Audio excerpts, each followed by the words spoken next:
So what's up guys, maikling video lang ito. Update lang po ito dun sa 3,000 pesos na banknote na ginawan ko po ng video. At the same time pati po yung commemorative coin na 125 pesos. So actually itong mga commemorative coins po na ito tsaka banknote is naging available daw po no, sa parang hub or store po ng mismong Supreme Court. So ganito po yung kanyang design, and yung 3,000 po na ito is yung first vertical design po ng banknote natin. And ito naman pong coin is made of Nordic gold. Ayan po, pinaghalo-halo pong alloys po yun, no? So wala siyang real gold po, no? Although Nordic gold po yung tawag sa kanya.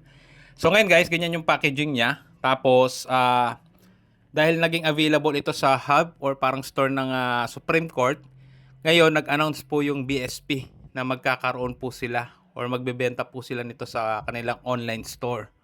So ito po yung kanyang presyo ng banknote.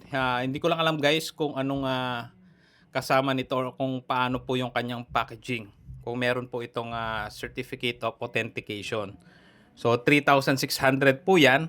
Tapos nasa 29 po yung yung commemorative coin po na 125 pesos. So sa mga ganitong pagkakataon guys, mabuti na kapag labas sila or maglalabas sila sa kanilang online store.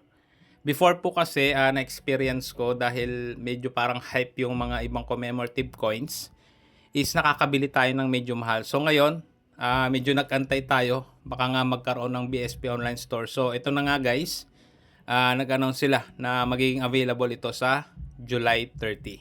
So abangan natin guys kung makakuha po tayo nitong coin nito at saka banknote.